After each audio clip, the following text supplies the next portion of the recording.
Hello viewers, Namaste.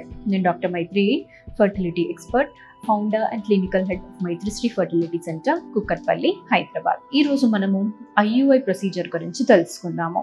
నార్మల్గా IUI procedure అనేది చేసే కన్నా ముందు ప్రీ రిక్విజిట్స్ అనేవి ఏముంటాయి, ఇవి అయిపోయిన తర్వాత IUI తర్వాత నెక్స్ట్ ఎలా ఫాలోఅప్ చేసుకోవాలి, ఈ విషయాల గురించి మనం ఈరోజు మాట్లాడుకుందాము. సో నార్మల్గా IUI ప్రొసీజర్ అనేది జనరల్లీ మనము న్యాచురల్ సైకిల్లోనైనా చేసుకోవచ్చు, లేదంటే స్టిమ్యులేటెడ్ సైకిల్ అన్నా. న్యాచురల్ సైకిల్ అంటే ఆడవారికి ఎటువంటి ట్రీట్మెంట్ అనేది ఉండదు.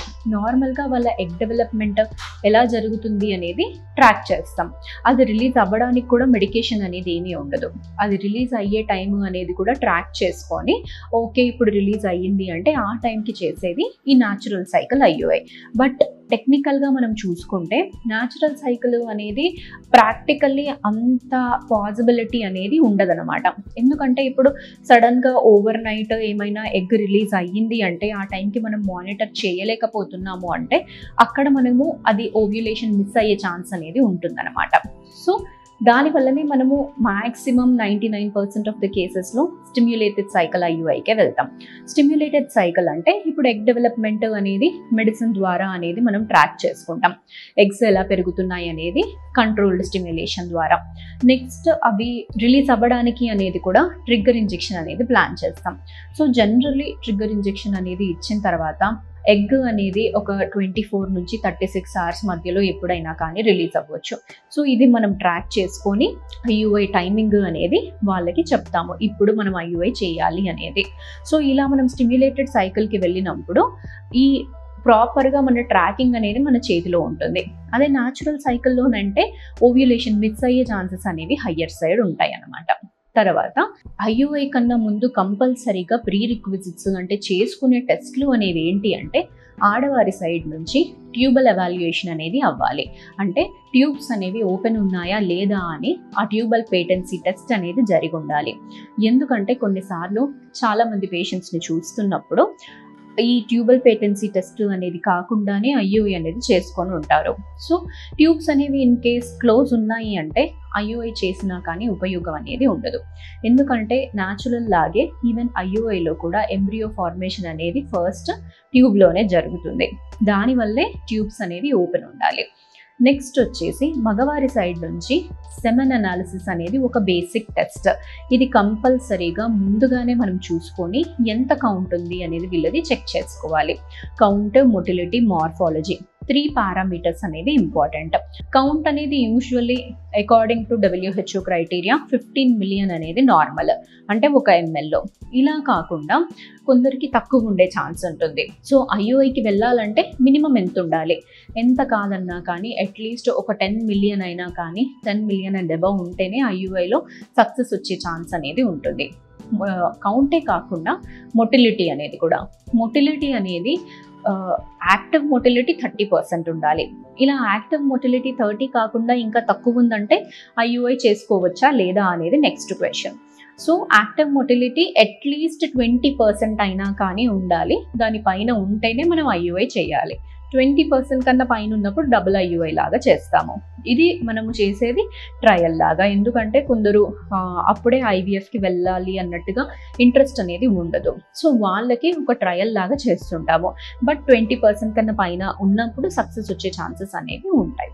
తర్వాత నార్మల్ ఫామ్స్ వచ్చేసి 4% ఉండాలి. దీంట్లో మనం ఎక్కువగా కాంప్రమైజ్ అయ్యే ఛాన్స్ అనేది లేదు. ఎందుకంటే నార్మల్ ఫామ్స్ అనేవి సరిగ్గా లేనప్పుడు అబ్నార్మల్ బేబీస్ వచ్చే ఛాన్సెస్ ఉంటాయి. సో ఈ పారామీటర్స్ అనేవి మనము IUI ప్రొసీజర్ కన్నా ముందే ఆడవారి సైడ్ నుంచి మగవారి సైడ్ నుంచి ఈ పర్టిక్యులర్ టెస్ట్లు అనేవి జరిగి ఉండాలి. తర్వాత ట్రిగ్గర్ ఇంజెక్షన్ ఇచ్చేసిన తర్వాత అరౌండ్ 34 to 36 అవర్స్కి మళ్ళీ కపుల్ని పిలిచి వాళ్ళ శాంపిల్ కలెక్ట్ చేసుకొని IUI ప్రొసీజర్ అనేది చేస్తాం. చేసిన తర్వాత అదే బెడ్ పైన ఒక 15-20 minutes పడుకొని ఉండమంటాము. సో ఆ టైంలోనే మనం పంపించిన వీర్య కణాలు అనేవి ఆ ఫాలోపియన్ ట్యూబ్ వరకు వెళ్ళిపోతాయి అన్నమాట. సో వీళ్ళకి తర్వాత మళ్ళీ 15 days రెస్ట్ అలా ఏమీ అవసరం లేదు. చాలా మందికి డౌట్ ఏముంటుందంటే IUI ప్రొసీజర్ అయిన తర్వాత రెస్ట్ తీసుకోవాలా అనేది. సో రెస్ట్ ఏమీ అవసరం లేదు. మీరు నార్మల్గా మీ హౌస్ హోల్డ్ డ్యూటీస్, వర్క్ డ్యూటీస్కి రెజ్యూమ్ అయిపోవచ్చు. తర్వాత వచ్చేసి ట్రావెల్ ఏమైనా చేయొచ్చా అనేది సెకండ్ క్వశ్చన్. సో ట్రావెల్ చేసినా కానీ ప్రాబ్లం ఏమీ ఉండదు, నార్మల్గా అది దానికి సంబంధము అనేది ఏమీ లేదు. నెక్స్ట్ ఫుడ్ ఒకటి. ఫుడ్లో ఏమైనా కానీ స్పెషల్గా జాగ్రత్తలు అనేవి తీసుకోవాలా? సో పర్టిక్యులర్ ఫుడ్స్ అనేవి ఏమీ ఉండవు, జస్ట్ ఒక పపాయ ఒకటి, పైనాపిల్ ఒకటి, అది మిమ్మల్ని అవాయిడ్ చేయమంటాము. దేనికి అంటే అది యూట్రస్ కాంట్రాక్ట్ అయ్యే ఛాన్సెస్ అనేవి ఉంటాయి, దానివల్లే పపాయ, పైనాపిల్ ఒకటి అవాయిడ్ చేయమంటాం. అపార్ట్ ఫ్రమ్ దట్ ఏ ఫుడ్ అయినా కానీ తీసుకోవచ్చు. అండ్ ఇన్ కేస్ మీరు ఎక్సర్సైజ్ అలాంటివి చేస్తున్నారు అంటే కూడా అవి కూడా ఈవెన్ ఆఫ్టర్ IUI చేసుకోవచ్చు.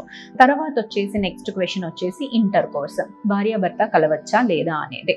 సో కలిసినా కలవకపోయినా పెద్ద మెడికల్ పాయింట్ ఆఫ్ వ్యూ అయితే డిఫరెన్స్ ఏమీ ఉండదండి, ఎందుకంటే మీకు ఓవ్యులేషన్ టైంలోనే ఈ IUI ప్రొసీజర్ అనేది చేస్తున్నాం. ఆ టైంలో వెళ్ళాల్సిన వీర్య కణాలు అనేవి లోపలికి వెళ్ళిపోతున్నాయి. సో తర్వాత కలవాలా కలవద్దా అనేది అది కంప్లీట్గా మీ ఇష్టమే, రెస్ట్రిక్షన్స్ అయితే ఏమీ లేవు.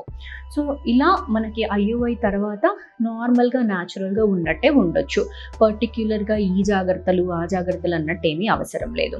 నెక్స్ట్ వచ్చేసి ప్రెగ్నెన్సీ టెస్ట్ ఎప్పుడు చేసుకోవాలి ఆఫ్టర్ IUI. మినిమం మీరు మెడికేషన్ అయిపోయే వరకు వెయిట్ చేసి పీరియడ్ స్కిప్ అయ్యే వరకు అంటే ఐడియల్.